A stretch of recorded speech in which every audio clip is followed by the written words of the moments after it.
बेटों के अगर विवाह में समस्या आ रही है, सगाई में समस्या आ रही है, रिश्ते बहुत आ रहे हैं, लेकिन आप जैसा चाह रहे हैं वैसा नहीं आ रहा है, तो उसके लिए क्या किया जाए? ध्यान से सुनिएगा, क्योंकि हर नौजवान चाहता है कि पत्नी बढ़िया मिले, जो प्रेम से रखे, भाव से रखे, 2 वक्त की रोटी शांति से खिला देवे, माँ बाप की सेवा करे, सुलक्षणा हो, सुशीला हो, सुंदर हो। ऐसी चाहिए ना माता सीता जैसे, सुपर्णखा जैसी तो किसी को नहीं चाहिए। अब पत्नी अच्छी हो, उसके लिए क्या किया जाए? अच्छी का मतलब क्या, पहले तो ये समझ लो। अच्छी पत्नी का क्या मतलब? अच्छी का मेरे जो मायने हैं वो आप ध्यान से सुनो। अच्छी का मतलब वो कि जिस पिता ने फटी बनियान पहन करके पूरी जिंदगी निकाल दी, लेकिन एक एक रुपया बचा बचा करके आपको काम धंधे लगाया, जिस माँ ने अपने खून का दूध बना करके आपको पाल पोस करके बड़ा किया, पत्नी ऐसी आवे कि कम से कम उन बुढ़े माँ बाप को 2 वक्त की रोटी तो शांति से खाने दे, ये अच्छी पत्नी। और दूसरा, अच्छी पत्नी से मेरा मतलब ये है कि जो शादी के बाद आपको इंसान बनाए रखे, जानवर नहीं बना दे। आप कहोगे कि कोई पत्नियां शादी के बाद जानवर बना देती हैं? बनाती हैं, सारी तो नहीं बनाती पर कुछ कुछ तो बनाती हैं। कैसे बनाती हैं? सुन लीजिए। किसी व्यक्ति का विवाह हुआ, विवाह के 4-6 महीने तो अच्छे से निकल गए, उसके बाद वो पत्नी जाए पति देव के पास में, कहे कि देखो स्वामी, इन बुड्ढा बुड्ढी के साथ में मेरी कोई सेटिंग जम नहीं रही, अलग सतना में मकान बना के रखो तो मैं रहूं, नहीं तो चली पीहर। अब पत्नी चली जाए, इस चक्कर में माँ बाप को छोड़ दिया और पत्नी को लेकर के सतना चले गए। इधर बुढ़े माँ बाप अकेले गांव में, और पत्नी की बात में आकर माँ बाप को छोड़ दिया। तो मेरे भाई बहनों, ये जानवर व्रती है, पशु व्रती है। पशु ऐसा ही करते हैं। एक छोटी सी चिड़िया होती है, चिड़िया के छोटे छोटे चूजे होते हैं, बच्चे होते हैं। उन चूजों को जब भूख लगती है ना, तो वो ची ची ची ची चिल्लाते हैं। फिर वो चिड़िया कहीं से घूम घूम के दाने लाती है और चूजों के मुंह में डाल देती है दानों को, फिर अपने बच्चों को बड़ा करती है। लेकिन बोलो, वो चूजे जब बड़े हो जाते हैं तो अपनी माँ की सेवा के लिए रुकते हैं क्या? माँ के लिए कहीं से दाना लाते हैं क्या? नहीं लाते। पंख आते ही फड़फड़ा के उड़ के भाग जाते। एक कुतिया के 8-10 बच्चे होते हैं, उन 8-10 बच्चों को अकेली कुतिया पाल पोस कर बड़ा करती है। आपने देखा होगा कुतिया के बच्चे कैसे पिल्ले नोचते हैं अपनी माँ को दूध पीते समय, फिर भी वो दूध पिलाती है। लेकिन बोलो, वो पिल्ले अपनी बुढ़ी माँ हो जाए तो उसके लिए कहीं से रोटी लाकर उसको खिलाने के लिए रुकते हैं क्या? नहीं, वो भी बड़े होकर इधर उधर गलियों में भाग जाते हैं। तो ये पशुव्रती है कि माँ बाप का खाया तो सही, लेकिन लौटाने का समय आया तो हम अपनी जिम्मेदारियों से भाग गए। उस तरह से आपने भी माँ बाप का बचपन से खाया तो सही, बाप के पैसों से धंधा तो चला लिया, माँ का दूध पी करके बड़े तो हो गए, लेकिन पत्नी आते ही पत्नी की बातों में आकर के माँ बाप को छोड़ दिया और पत्नी को लेकर के अलग निकल गए। तो याद रखना, उस कुतिया के बच्चे में और उस बिल्ली के बच्चे में, उस चिड़िया के बच्चे में और आप इंसानों में 1% भी अंतर नहीं है। ये जानवर व्रती है, पशु ऐसा ही करते हैं, अपने माँ बाप को ऐसे ही छोड़ते हैं। तो अगर इंसान हो तो माँ बाप की सेवा करो। अब बढ़िया पत्नी आएगी तो माँ बाप की सेवा खुद भी करेगी, आपको भी करने देगी। और खतरनाक आएगी तो फिर हालत खराब ही है। इसीलिए पत्नी अच्छी आवे, माताएं आप भी ध्यान से सुन लेना। बेटा नहीं आया तो बता देना आप भी घर पे जाके, क्योंकि बहू अच्छी आएगी तो आपकी भी चरण सेवा करेगी, पैर दबाएगी। और खतरनाक आ गई तो पैर नहीं, सीधा गला दबाएगी। तो इसीलिए अच्छी बहू आए, उसके लिए क्या करे? आजकल की बड़ी खतरनाक आ रही है पत्नियां, इतने परेशान मेरे भाई बहनों। ये तो माता सीता जी का और राम जी का क्षेत्र रहा है। कितने वर्षों तक माता सीता जी और राम जी हमारे यहाँ चित्रकूट में रुके, जो गृहस्थ जीवन का आदर्श है, जो दाम्पत्य जीवन का आदर्श है कि पति हो तो कैसा हो, पत्नी हो तो कैसी हो, ये आदर्श है प्रभु श्री राम और माता जानकी। लेकिन यहाँ पर भी हालत ऐसी है कि इतनी खतरनाक पत्नियां आ रही हैं कि बेचारा पति परेशान हो जाता है। एक बार क्या हुआ, अपने गांव की घटना सुना रही हूँ आपको, ध्यान से सुनना। अपने गांव में एक भाई साहब रहते थे, पत्नी बड़ी खतरनाक एकदम कर्कशा, इतनी खतरनाक कि ऐसे उंगलियों पर नचाती थी भाई साहब।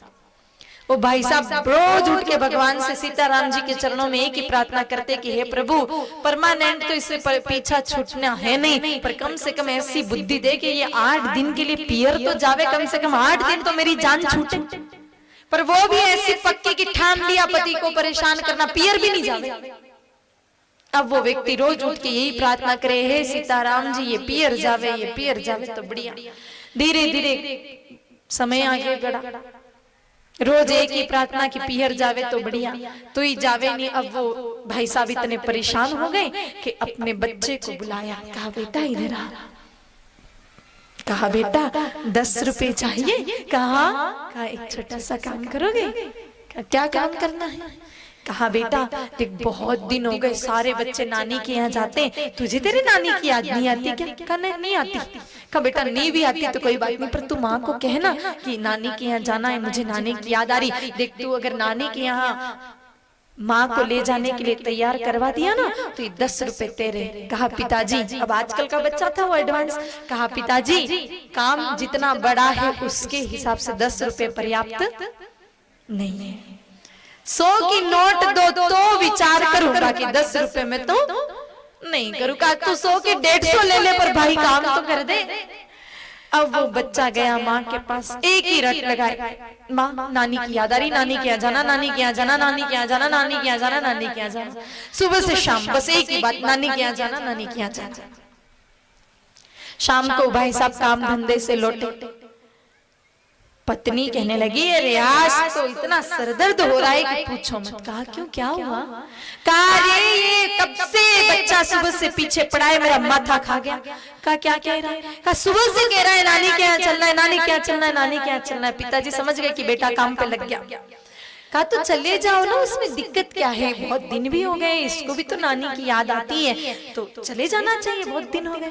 कहा नहीं मैं चली गई तो आपके खाने पीने का कैसे क्या होगा, घर कौन संभालेगा। कहा देखो तुम मेरी कितनी सेवा करते हो, तुम कितनी अच्छी हो, कितनी बढ़िया, मेरी कितनी चिंता करते हो, इतने साल में कभी अपने पिहर नहीं गई, अब मैं तुम्हारे लिए इतना नहीं कर सकता, 4 दिन घर में संभाल लूंगा, बाजार से खाना ले आऊंगा और साफ सफाई में कर दूंगा, कोई दिक्कत नहीं है, चले जाओ। बड़ी तारीफ करी तो अब पत्नी का मन भी थोड़ा पिघलने लगा। कहा जाऊं क्या सच में। कहा हाँ बिल्कुल जाओ, कोई दिक्कत नहीं, घर पूरा मैं संभाल। अब पत्नी राजी हो गई और पति के खुशी का तो ठिकाना ही नहीं। रात को मेरे भाई बहनों पैकिंग हो रही है, पियर जाने की सामान पैक कर रही है पत्नी। अब पति को मन में तो बड़ी खुशी, इतने सालों की प्रार्थना आज रंग लेकर के आई है, लेकिन अब ये खुशी बाहर दिखा दे तो फिर लफड़ा और हो जावे भारी, इसीलिए उदास होकर बैठ गया। पत्नी ने पैकिंग करते करते देखा पति को, कहा बड़े उदास नजर आ रहे हो, क्या हुआ। कहा हाँ इतने सालों में कभी तुम गई नहीं, कल चली जाओगी तो थोड़ा दुख हो रहा है। कहा तो फिर नहीं जाऊं। कहा नहीं जाओ पर थोड़ा सा दर्द हो रहा है मुझे। कहा नहीं आप दुखी हो तो नहीं जाओ। कहा नहीं चली जाओ, कोई दिक्कत नहीं है, मैं संभाल लूंगा अपने आप को। मेरे भाई बहनों पैकिंग हुई, दूसरे दिन स्टेशन छोड़ने गया, मन में बड़े लड्डू फूट रहे हैं लेकिन चेहरे पर ऐसी 12 बजा रखी है जैसे कोई मातम हो रहा है। मेरे भाई बहनों स्टेशन पे छोड़ने के लिए गए, वहां जाकर के भी बिल्कुल चेहरा उतार लिया कि तुम चली जाओगी, 2 दिन तो ऐसे निकलेंगे जैसे 200 साल निकालने हैं। और इतना नौटंकी बाज वो पति मेरे भाई बहनों के झूठ मूठ के आंसू भी शुरू कर दिए, रोना शुरू कर दिया। पत्नी ने कहा अरे अरे अरे इतनी भरी भीड़ में स्टेशन पे ऐसे रोना अच्छा लगता है क्या, अभी भी मना कर दो तो मैं अभी भी नहीं जाऊं। क्या नहीं ऐसे मत करो, अब मन बन गया है तो तुम जाओ। क्या तो फिर ऐसे रोना धोना मत करो, स्टेशन पे सारे लोग देख रहे हैं, अच्छा नहीं लगता। और मेरे भाई बहनों देखा कि जब वो पति देव ने रोना शुरू किया तो पास में बेंच पे एक और आदमी बैठा था, वो भी रो रहा था। क्या देखो आप रो रहे हो कब से, तो आपको देख करके वो सामने वाले भाई साहब भी रोने लग गए, ऐसे मत करो वरना मैं नहीं जाऊंगी। मेरे भाई बहन उसने आंसू पोंछ लिए। अब वो पति जो था वो पास में जो भाई साहब बैठे थे उनके पास गया कि ये क्यों रो रहे हैं। तो कहा अरे भैया तुम क्यों रो रहे हो, मेरी पत्नी तो पियर जा रही है, मैं इसीलिए रो रहा हूँ, मैं इसीलिए दुखी हूँ, पर तुम क्यों रो रहे हो। उस भाई साहब ने जवाब दिया कि भैया जिस ट्रेन से तुम्हारी वाली जा रही है उसी ट्रेन से मेरी वाली वापस आ रही है। अब ये हाल है तो पतियों के ऐसे हाल ना कर दे पत्नियां। अच्छी हो सुलक्षणा हो तो उसके लिए क्या किया जाए। तो मेरे भाई बहनों ध्यान से सुनना, उत्तम पत्नी के लिए एक बहुत सुंदर उपाय बताते हैं गौतम ऋषि। गौतम ऋषि का नाम सुना है कभी आप लोगों ने? गौतम ऋषि जो देवगुरु बृहस्पति जी के भतीजे थे, ब्रह्मा जी के दामाद जी थे, बचपन से नेत्रहीन थे, अंधे थे, दिखता नहीं था। उनका नाम बचपन में था दीर्घतमा ऋषि। एक बार पूजा के लिए सामग्री इकट्ठा करके लेके आए, जंगल से समीधा वगैरह लेके आए, कुशा घास लेकर के आए और पूजन की तैयारी कर रहे थे अपने आश्रम पे। तो इतने में एक नंदी बाबा आए और उनकी कुशा घास को खाने लग गए। अब नेत्रहीन थे इसीलिए दिखा नहीं, तो वो जो घास के हिलने की आवाज आई तो उन्होंने पूछा कि कौन है जो हमारी पूजा की सामग्री को छू रहा है। तब बेल भगवान ने हंबाराव किया। तो मेरे भाई बहनों दीर्घतमा ऋषि बड़े प्रसन्न हो गए कि ये तो स्वयं धर्म चल करके आए हैं, नंदी भगवान चल करके आए हैं, आज मेरे भाग्य जग गए जो स्वयं नंदी भगवान चल के आए। बड़े प्रसन्न हुए, नंदी भगवान की पूजा की और दीर्घतमा की गौ भक्ति देख करके नंदी भगवान ने अपनी जिह्वा से दीर्घतमा ऋषि की नेत्र को चाटा और उनके चाटते ही उनकी नेत्र ज्योति मेरे भाई बहनों लौट आई और उसी समय से दीर्घतमा ऋषि का नाम पड़ गया गौतम ऋषि। और गौतम ऋषि बहुत सुंदर उपाय बताते हैं भाइयों के, नौजवान भाइयों के विवाह का। उनके स्वयं के जीवन की घटना है गौतम ऋषि के जीवन की। मेरे भाई बहन उनका विवाह हुआ था माता अहिल्या से। और अहिल्या माता के विषय में कहते हैं वो इतने सुंदर थे कि सभी देवता उनसे विवाह करना चाहते थे। लेकिन ब्रह्मा जी ने शर्त रखी थी कि जो सारे तीर्थों की परिक्रमा करके आए वही मेरी बेटी से विवाह रचाए। तो सारे देवता तो चले गए अपने अपने वाहन लेकर तीर्थों की परिक्रमा करने, लेकिन गौतम ऋषि नहीं गए क्योंकि गौतम ऋषि में जितना ज्ञान था उतना उस समय और किसी में नहीं था। गौतम ऋषि ज्ञान के प्रखर प्रकाश पुंज थे। तो गौतम ऋषि एक ब्याती हुई गौ माता की परिक्रमा करके सामने खड़े हो गए। ब्रह्मा जी ने पूछा कि आप मेरी बेटी से विवाह नहीं करेंगे? कहा मैं परिक्रमा करके आ गया। कहा अभी तो यही थे, इतने में कहां से परिक्रमा की? कहा आपने ही महापुरुषों को बुद्धि देकर के शास्त्रों में कहलाया है कि ब्याती हुई गौ माता की परिक्रमा करने से सारे तीर्थों की परिक्रमा का फल मिलता है। तो मैंने परिक्रमा कर ली, अब आगे फैसला आपके हाथ। ब्रह्मा जी को यह तथ्य स्वीकार करना पड़ा और उसी समय ब्रह्मा जी ने अपनी पुत्री माता अहिल्या का विवाह गौतम ऋषि के साथ करवा दिया। तो आप भी चाहें कि अगर आपको भी माता अहिल्या जैसी सुंदर सुलक्षणा पत्नी मिले तो ध्यान से सुनना भाइयों, ब्याती हुई गाय माता का, प्रसव मुखी गाय माता का, प्रसव मुखी गाय माता का, उभयमुखी गाय माता का, इन सब का मतलब होता है ऐसी गाय माता जिनका आधा बच्चा पेट के अंदर होता है और आधा बच्चा पेट के बाहर होता है। ऐसी स्थिति में अगर कोई नौजवान गौ माता की साथ परिक्रमा कर ले तो निश्चित उसको सुंदर सुलक्षणा माता पिता की सेवा करने वाली, पतिव्रत धर्म का पालन करने वाली उत्तम कुल में जन्मी कन्या पत्नी रूप में मिल ही जाती है 100%। इसीलिए जितने भी भाई हैं आपसे निवेदन है कि आज ही किसी न किसी गौशाला में एडमिशन ले लेना।